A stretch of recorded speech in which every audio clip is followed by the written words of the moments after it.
धम्म प्रभात। बहुत बहुत साधुवाद। कल्याण हो, मंगल हो, दीर्घायु हो, सदा सुखी हो। आज हम संगत करेंगे कि हम तोता रटंत की तरह अच्छी बातों को रट लेते हैं लेकिन व्यवहारिक नहीं करते। जिसका खामियाजा हमें कैसे चुकाना पड़ता है,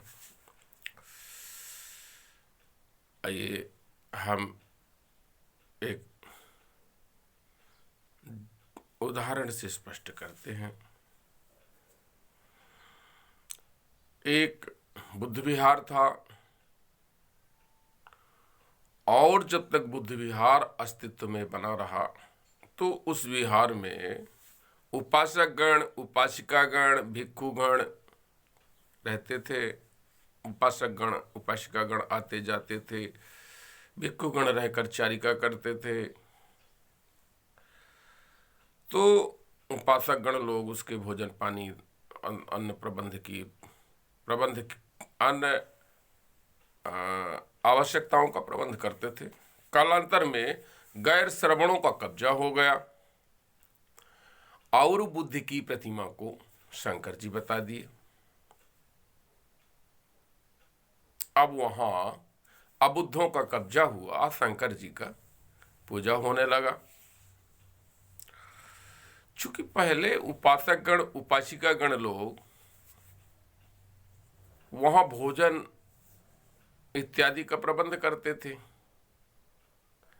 लेकिन जब बाद में वहां शंकर जी बन गया तो प्रसाद बंटने लगा।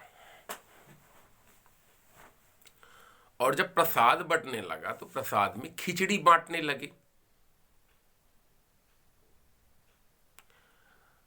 अब बात यहां होती है कि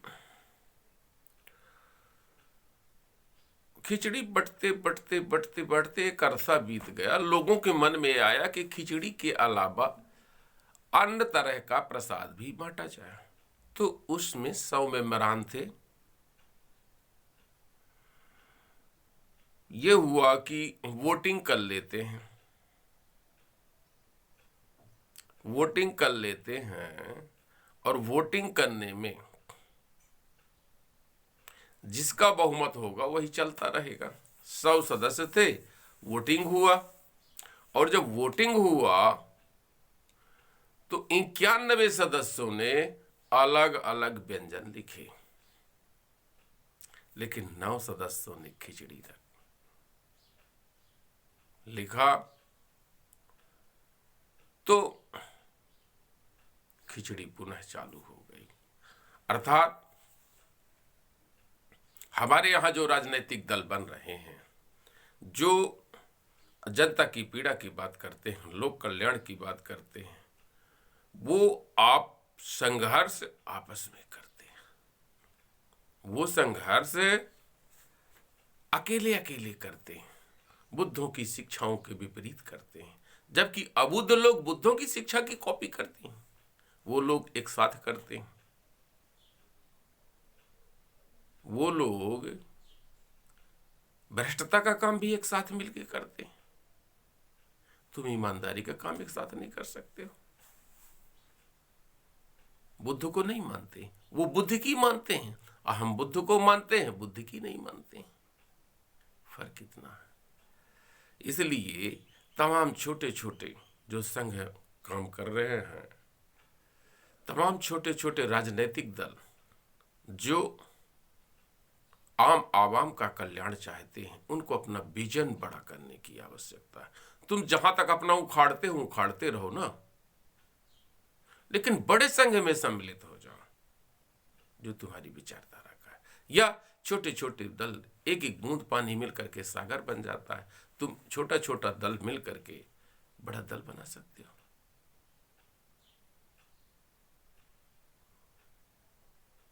बड़ा काम कर सकते हो, बड़ा कल्याण कर सकते हो। और जहां अधिकार होता है वहीं उपचार होता है।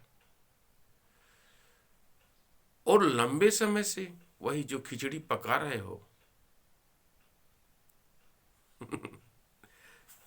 ये तुम्हारी अदूरदर्शिता का कारनामा है। इसलिए अपने को दूरदर्शी बनाओ, अपने को दूरदर्शी बनाओ, अपने को बहुजन हिताय बहुजन सिखाए लोक हिताय लोक सुखाय के लिए समर्पण करो। नई पीढ़ी पेटू सोसाइटी जानती ही नहीं है। नई पीढ़ी तो नहीं जानती कि सोसाइटी के लिए मुझे दान करना चाहिए, समाज कल्याण के लिए दान करना चाहिए।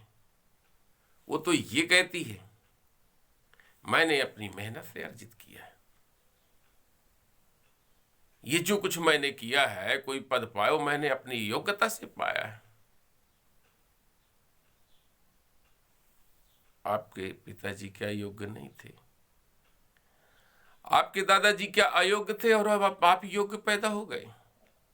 क्योंकि उस समय सिस्टम नहीं था, उस समय एजुकेशन का सिस्टम नहीं था, इसलिए आपके दादा अपढ़ रह गए, आपके परदादा अपढ़ रह गए। लेकिन महापुरुषों के संघर्ष के बदौलत आज जो तुमको मिला है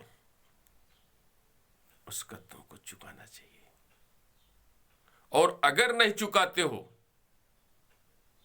तो उधार का ज्ञान आपकी पीढ़ी को तबाह कर देगा, आपको सुकून नहीं देगा। इसलिए आप दान अवश्य करें। पेटू सोसाइटी अपने हिस्से का, अपनी आय का 10% सोशल वर्क में लगाएं और अपने वर्किंग वर्क का 10% टाइम सोशल वर्क में लगाएं। क्योंकि जिस चीज में आपका धन लगता है, तन लगता है, मन लगता है, वह कार्य पूरी तरह से होता है। और जिस चीज में आपका तन नहीं लगता, मन नहीं लगता, धन नहीं लगता, आप उसको नहीं करते, वो कार्य नहीं होता। तो अलग से कोई कुछ करने नहीं आएगा, आपको ही करना पड़ेगा। तथागत बुद्ध ने कहा अतना ही अतनाथो कोई नाथो परोसिया, अतना ही सुदंते ने नाथो लभत दुर्लभ है। आप स्वयं के नाथ हैं, आपका कोई नाथ नहीं। और आप अपने आप को तैयार कर लेते हैं, आपके लिए कोई दुर्लभ नहीं होता।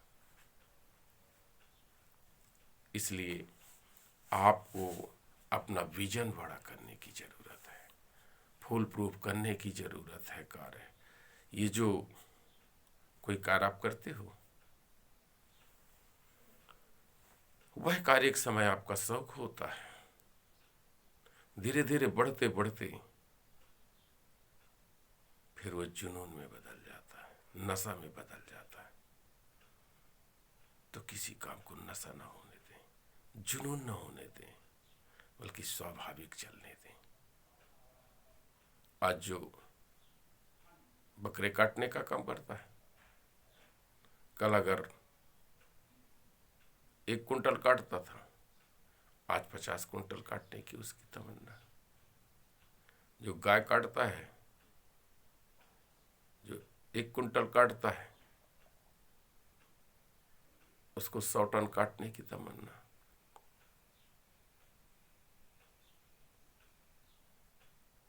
जो 1 कप शराब पीता था, वो 1 बोतल पीने की तमन्ना रख रहा। जुनून, नशा। जो 1 पत्थर में अगरबत्ती लगाता था, आज सारे पत्थरों में तेल अगरबत्ती पोत रहा। एक नशा। आपका स्वाभाविक मन कहां रह गया? आपकी स्वाभाविक सोच कहां रह गई? आप तो नशे के आदी हो गए, पाखंड के नशे के आदी, अंधविश्वास के नशे के आदी। आप कोई चीज सुनना ही नहीं चाहते, समझना ही नहीं चाहते, सोचना ही नहीं चाहते। आपने जितना देखा, जितना सुना, ऐसा लगता है जैसे आपके खोपड़ी में चिप फिट कर दी गई हो, और वो चिप उतना ही बोलेगा जितना उसमें लोड है। तो तुम्हारा स्वाभाविक विचार कहां गया? तुम्हारी स्वाभाविक सोच कहां गई?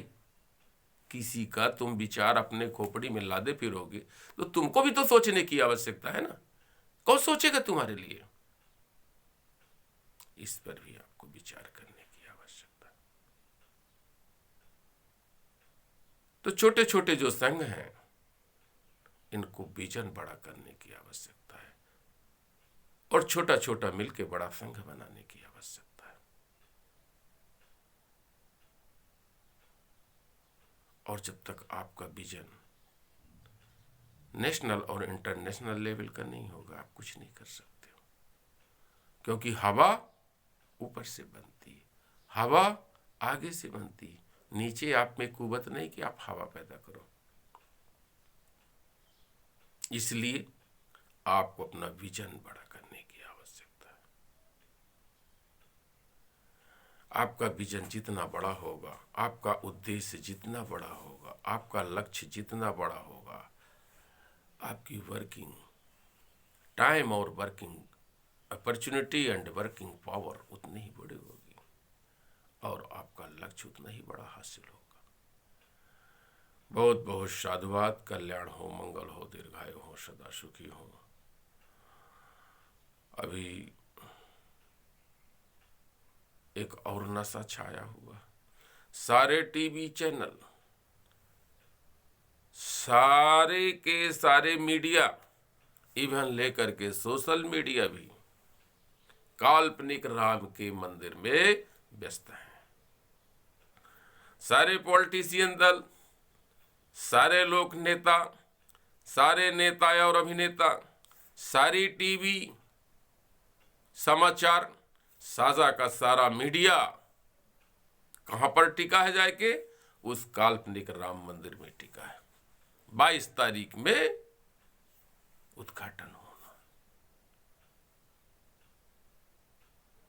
वहां पर जाके टिका है। उसको लोक कल्याण का एक भी शब्द नहीं। वो मिट्टी का पुतला है, पाथर का पुतला है। मैं कभी किसी की आस्था पर कोई चोट नहीं करता और न ही मैं फालतू की आस्था बर्दाश्त करता।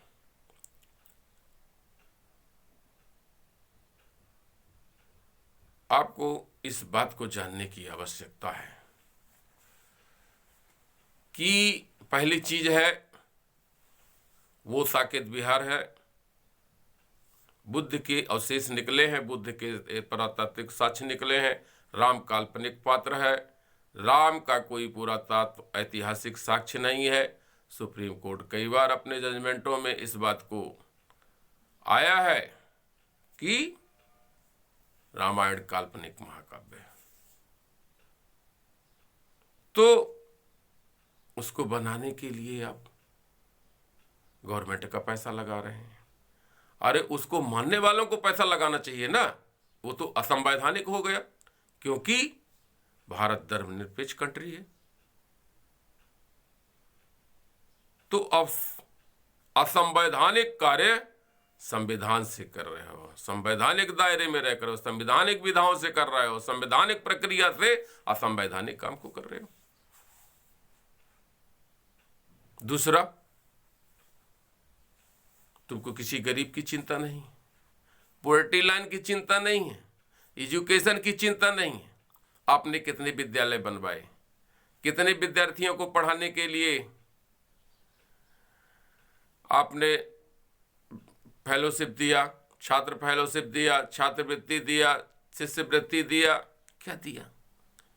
कितने आईटी विद्यालय खोले, कितने हॉस्पिटल खोले? कुछ नहीं। एकमात्र और इस बात पर इसके आपने सारी की सारी गवर्नमेंट की प्रॉपर्टियां बेचने का काम किया। इस मुद्दे को कोई भी राजनीतिक दल नहीं बात कर रहा। सारे राजनीतिक दलों को लकवा लग गया है, सारे मीडिया को लकवा लग गया है।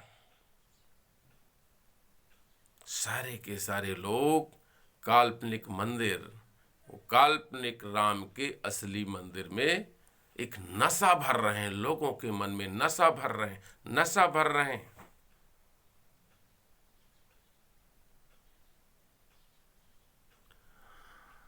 एक शराब पीने वाला था, शराब पीकर एक जगह अभी गया और बोला 22 जनवरी को मुझको अयोध्या जाना है, 5,000 रुपए दे देना, मैं आपको अपना घर गहन रख दूंगा। इतना नशा। तो ये नशा पैदा करता है मीडिया, लोगों को दिमाग में ठूस ठूस करके भरने का काम करता है। और जो राजनीतिक दल हैं वो इस पर चुप हैं, सोशल मूवमेंट करने वाले सामाजिक संगठन वो भी तो चुप हैं। पूरे पावर के साथ, पूरे बल के साथ सरकार गैर संवैधानिक कार्य कर रही है, सारे के सारे लोग चुप हैं। ये है तानाशाही, ये है निरंकुशता। संविधान की आड़ में गैर संवैधानिक काम कर रहा है। पीएम का पद संवैधानिक पद है, काम असंवैधानिक हो रहा है। ताली बजवाता है, थाली बजवाता है, बत्ती बुझवाता है, अंधविश्वास को बढ़ाता है।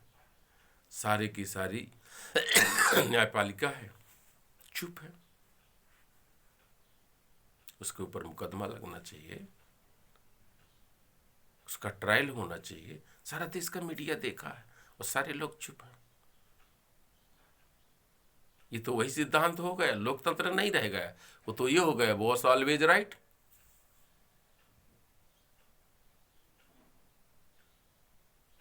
फिर लोकतंत्र कहां रह गया?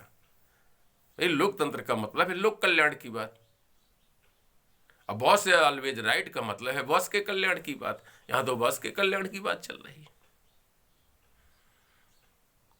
आप इस बात के लिए चिंतन करिए, मनन करिए, अपने कार्यों में लग जाइए।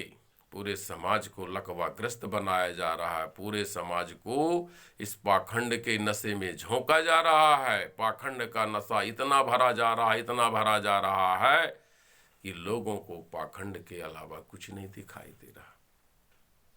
एक स्वाभाविक प्रवृत्ति है, आप जिस चीज को जितना उपयोग करेंगे, जितना आगे जाना चाहेंगे, आपके अंदर वो पावर लाइन है, आप जाते ही जाएंगे, जाते ही जाएंगे। यही तो सुपरविजन और संतुलन है ना, कि हमको संतुलित करके चलना है। ये तो असंतुलन की बात हो गई।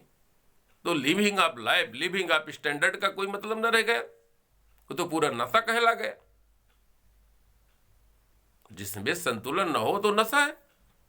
तो नशा पैदा करके पूरी पीढ़ी को खत्म करने का प्रयास किया जा रहा है, संविधान को खत्म करने का प्रयास किया जा रहा है, और सारे लोग चुपचाप बैठे मूक दर्शक बने हुए देख रहे हैं। बहुत बहुत साधुवाद। कल्याण हो, मंगल हो, दीर्घायु हो, सदा सुखी हो।